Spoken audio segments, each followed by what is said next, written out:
Hadis Sahih Al-Bukhari 179, dari Malik dari Amru bin Yahya Al-Mazini, dari bapaknya, bahwa ada seorang laki-laki berkata kepada Abdullah bin Zaid, dia adalah kakek Amru bin Yahya, bisakah engkau perlihatkan kepadaku bagaimana Rasulullah berwudu? Abdullah bin Zaid lalu menjawab, tentu.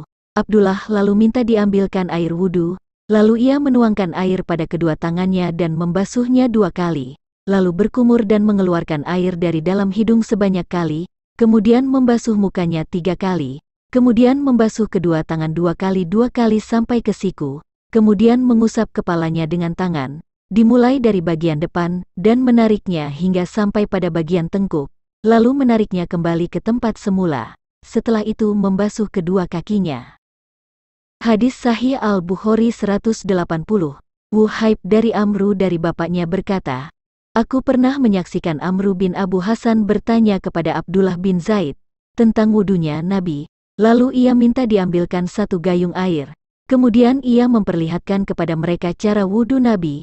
Ia menuangkan air dari gayung ke telapak tangannya lalu mencucinya 3 kali, kemudian memasukkan tangannya ke dalam gayung, lalu berkumur-kumur, lalu memasukkan air ke hidung, lalu mengeluarkannya kembali dengan 3 kali cidukan. Kemudian memasukkan tangannya ke dalam gayung, lalu membasuh mukanya 3 kali, kemudian membasuh kedua tangannya 2 kali sampai ke siku, kemudian memasukkan tangannya ke dalam gayung, lalu mengusap kepalanya dengan tangan, mulai dari bagian depan ke belakang dan menariknya kembali sebanyak 1 kali, lalu membasuh kedua kakinya hingga mata kaki. Hadis Sahih Al-Bukhari 181, Abu Juhaifah berkata, Rasulullah pernah keluar mendatangi kami, di waktu tengah hari yang panas. Beliau lalu diberi air wudu, hingga beliau pun berwudu. Orang-orang lalu mengambil sisa air wudu beliau, seraya mengusap-usapkannya. Kemudian Nabi sholat zuhur 2 rakaat dan asar 2 rakaat. Sedang di depannya diletakkan tombak kecil. Abu Musa berkata, Nabi meminta bejana berisi air. Beliau lalu membasuh kedua tangan dan mukanya di dalamnya, lalu menyentuh air untuk memberkahinya. Seraya berkata kepada keduanya, Abu Musa dan Bilal, minumlah darinya, dan usapkanlah pada wajah dan leher kalian berdua. Hadis Sahih Al-Bukhari 182, Mahmud bin Ar-Rabi mengabarkan kepadaku, ia berkata, dialah orang yang diberkahi oleh Rasulullah di wajahnya, saat dia masih kecil dari sumur mereka, dan Urwah menyebutkan dari Al-Miswar, dan selainnya, setiap dari keduanya saling membenarkan satu sama lain, bahwa ketika Nabi berwudu, hampir saja mereka berkelahi memperebutkan bejana bekas wudu beliau. Hadis Sahih Al-Bukhari 183, dari Al-Jad berkata, aku mendengar As-Saib bin Yazid berkata, bibiku pergi bersamaku menemui Nabi.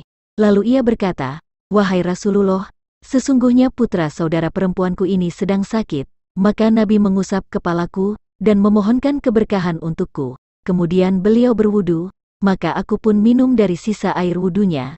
Kemudian aku berdiri di belakangnya, hingga aku melihat ada tanda kenabian sebesar telur burung di pundaknya.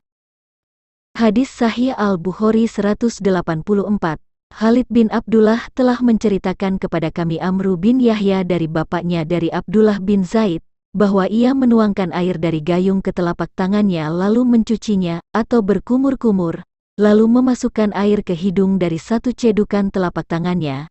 Dia lakukan ini 3 kali, kemudian membasuh kedua tangannya sampai ke siku 2 kali, kemudian mengusap kepalanya dengan tangan dan menariknya ke belakang kepala, lalu mengembalikannya sekali, lalu membasuh kedua kakinya hingga ke mata kaki.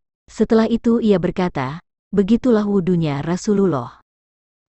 Hadis Sahih Al-Bukhari 185, Wuhaib dari Amru bin Yahya dari bapaknya berkata, aku pernah menyaksikan Amru bin Abu Hasan bertanya kepada Abdullah bin Zaid tentang wudunya Nabi. Abdullah lalu minta diambilkan bejana berisi air. Lalu ia memperlihatkan kepada mereka cara wudu Nabi. Lalu ia memulai dengan menuangkan air dari bejana ke telapak tangannya, lalu mencucinya 3 kali, kemudian memasukkan tangannya ke dalam bejana, lalu berkumur-kumur, lalu memasukkan air ke hidung, dan mengeluarkannya kembali dengan 3 kali cidukan, kemudian memasukkan tangannya ke dalam bejana dan membasuh mukanya 3 kali, kemudian memasukkan tangannya ke dalam bejana, dan membasuh kedua tangannya sampai ke siku 2 kali. Kemudian ia memasukkan tangannya ke dalam bejana, dan mengusap kepalanya dengan tangan. Ia mulai dari bagian depan ke belakang, lalu mengembalikannya lagi ke arah depan, kemudian memasukkan tangannya ke dalam bejana, dan membasuh kedua kakinya, dan telah menceritakan kepada kami Musa berkata, telah menceritakan kepada kami Wuhaib berkata, ia mengusap kepalanya 1 kali.